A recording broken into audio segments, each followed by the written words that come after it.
Hello and welcome to my very first episode of my brand new podcast, An Orange Future, The Quest for Financial Freedom. It's my take on why I believe everyone should have some exposure to Bitcoin. My very first episode has been inspired by a recent meetup from my friends from my old corporate world, and it really became quite apparent that people don't really understand Bitcoin. So this first episode is called What the Heck is Bitcoin? I must point out that I'm not a financial advisor and I need to read out the following disclaimer. Please note the following content should not be taken as financial advice. It is purely for educational purposes only and based on many thousands of hours of research and opinions from some very clever minds and experienced successful people in the Bitcoin space. The aim is to help you achieve the necessary knowledge to help you show you where to find useful, up-to-date resources to enable you to do your own research and to hopefully use this knowledge to go on and get off zero and then become a successful Bitcoiner. The warning sign above is to emphasize that if you do end up going down the Bitcoin rabbit hole, it could possibly change the way you see money from this point onwards and may even question you on your government's irresistible urge to continue to print money, which then gets added to an unsustainable debt pile. And you may even get to the reality check that most Bitcoiners come to, that the current fiat system is fundamentally flawed. Some might even say rigged or even broken. So what the heck is Bitcoin? And why do 99% of the global population not understand it? To fully understand Bitcoin, it is commonly shared you need to spend between 100 and 1,000 hours studying both the problem and Bitcoin itself. I'm going to try in the next 15 minutes or so to sort of shrink that into a one-off presentation to hopefully show you why it's worth putting in the hours. So why would anyone seriously want to spend that many hours studying an investment or a new asset class that might not even be for them? For starters, an average working adult in their entire working career will work between 60 to 100,000 hours to earn money. Why wouldn't you put in some time or the necessary hours on learning how to keep it, or at least beat the system? I am yet to meet a Bitcoiner that, having gone down the proverbial rabbit holes on their learning journey, that hasn't said or admitted they wish they'd learned sooner. So what problem does Bitcoin solve? First of all, currency debasement, which is basically your purchasing power shrinking over time, which is mainly down to inflation, which is one of the problems. It's a solution to the global fiat system's relentless urge to continually print money and add it to an enormous debt pile with no plan to repay. If you are in a UK jurisdiction, why not have a Google of a UK debt clock and see the real lifetime mountain of debt, which keeps adding up actually by the minute, is quite alarming. Bitcoin is also a long-term savings plan that continually beats inflation and then some.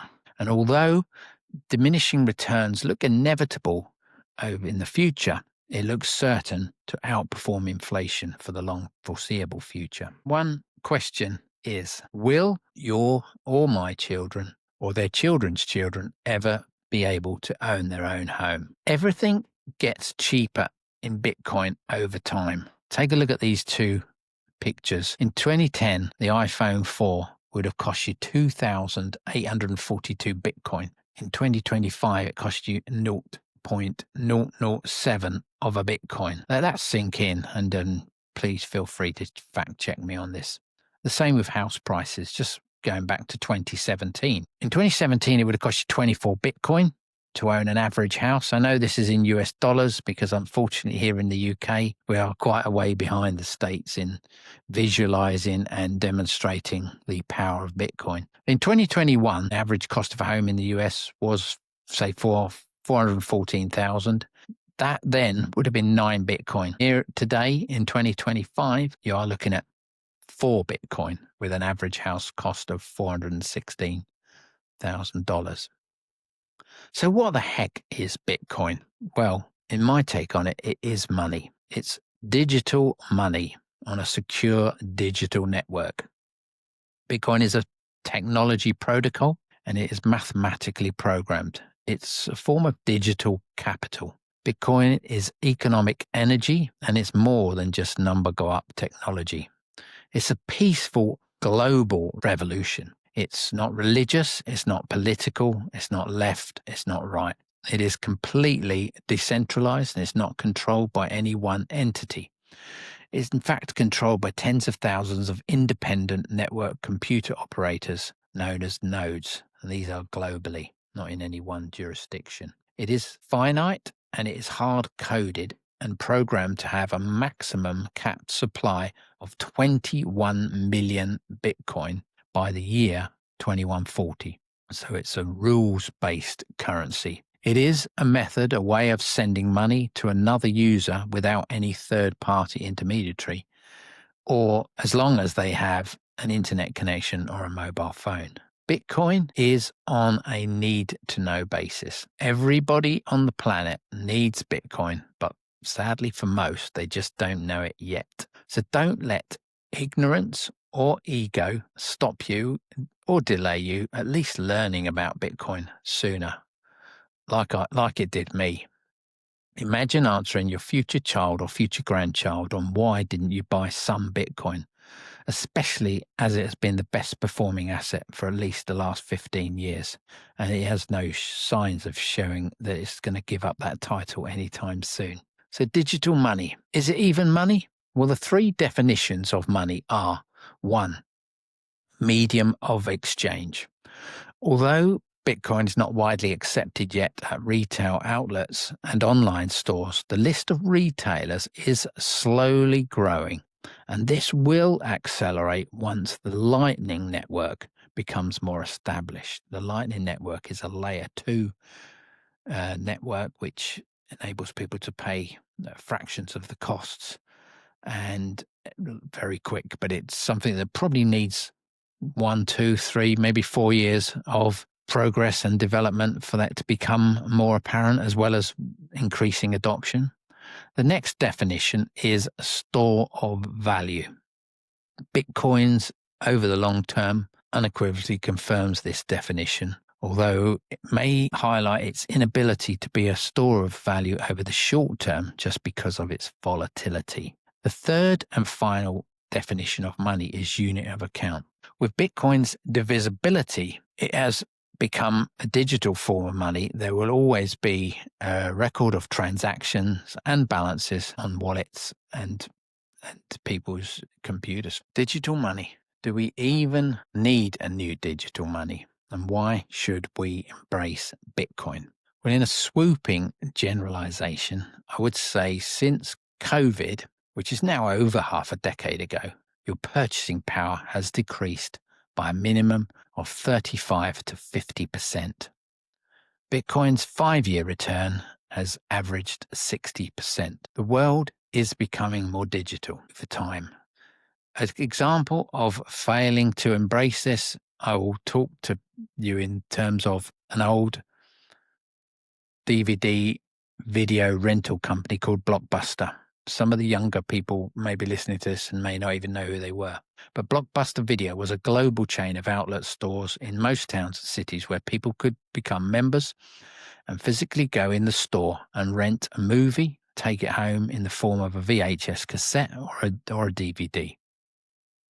Then along comes Netflix, a digital streaming platform which is faster and more convenient and far more technologically superior. It didn't happen overnight, but the writing is definitely on the wall for fiat currency. So is Bitcoin the Netflix of digital currency? No, it's far more better than that. Bitcoin is freedom money. It's borderless and censorship resistant. It is a separation of money from state. Every transaction has to be approved and then is recorded on the Bitcoin network, which is a blockchain, a digital ledger. Bitcoin gives you an opt-out against future central bank digital currencies and the current rigged fiat financial system. Bitcoin's global adoption, combined with its true scarcity, is what make it possibly the greatest store of value of all time. Bitcoin is a cheat code. Over time, everything gets cheaper in Bitcoin. So is Bitcoin digital gold or better? Well, it's certainly digital property and most definitely digital capital. I'm not one to slam gold because gold has performed historically very well as a store of value over time. But in today's digital world, it's not very divisible or transportable or easy to send, but it's still, no, you can't question that it's been an amazing store of value. So Bitcoin's initial launch was in 2009. It was a 9-page document called the White Paper, and this can be found on the internet.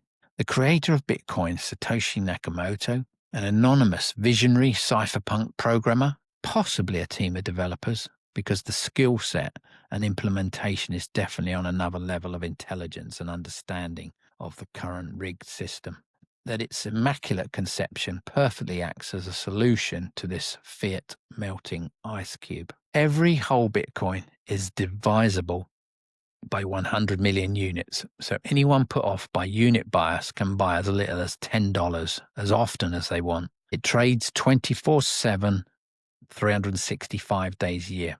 So no waiting for markets to open on a Monday to Friday. Once understood, Bitcoin will change you. Even skeptics like BlackRock's CEO Larry Fink, Donald Trump, and even Michael Saylor for so many years were skeptics. An easing of regulatory bodies globally is being seen as a green light for many of these skeptics and naysayers.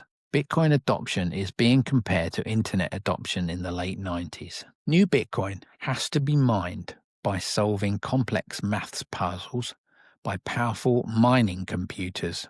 Miners are rewarded with Bitcoin. This is referred to as proof of work, meaning it can't just be printed out of thin air like fiat currency or pre-programmed like many other crypto projects. Bitcoin can be volatile, especially over the short-term time frame, and is best viewed with long-sighted goggles on. Then it can be viewed as the best savings tool for many generations.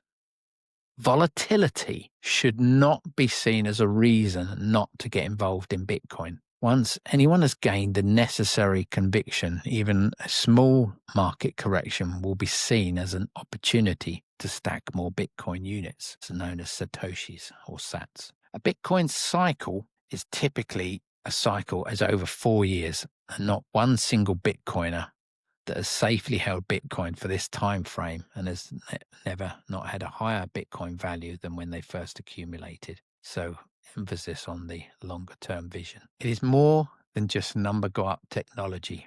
It is everything you never understood about economics combined with computing power. It is sound, hard money. Bitcoin is pristine collateral. It's an apex predator. Bitcoin can give you back time as long as you give Bitcoin time. Bitcoin is also hope. In a fiat world of uncertainty and chaos and high inflation, Bitcoin does give you something to believe in. Since its immaculate conception, nothing has outperformed Bitcoin over this time frame, yet it is still a new asset class and is still relatively young in comparison to a lot of other asset classes. However, it is now a 2.5 trillion asset. Yes, I said trillion. So this can all be fact checked on websites like CoinMarketCap, but that is quite some size now over its 16-year tenure. Individual years see assets like gold or shares in tech companies like Nvidia, in AI, and Tesla have shown strong market-leading increase, which have generated incredible returns and wealth for investors and early adopters. If you apply longer term time frames such as 5, 10 or 15 years, we will see these time frames as short, medium and long term. These longer time periods seem to iron out or overcome the short term volatility, which often puts off or weeds out newcomers or investors that FOMO'd in when it hits all-time high. This is quite common. So I would like to say thank you for taking the time to listen to or watch my Orange Future podcast. I do really appreciate and value each and everyone's time. Time is finite like Bitcoin and should always be valued as such. If you have enjoyed this content and I would like me to take you on a Bitcoin journey and hopefully inspire you and others to become future Bitcoiners in some shape or form. All I would ask is that you kindly hit the like and subscribe buttons. I would truly be grateful, and it will help me immensely to grow the channel. I do intend to create a very low-cost membership site. So for anyone learning, I am building a membership platform you can join like-minded community of Bitcoiners and financial freedom seekers. On this platform, you will have access to easy to follow getting started courses, and we will share best practices and best platforms. And I will be uploading all the slide decks from all the podcasts, as well as hosting regular Zoom meetups for Q&A questions, or to just hang out occasionally when Bitcoin hits another all-time high. Membership will start at just £5.50 plus VAT per month for early adopters. And thank you and goodbye.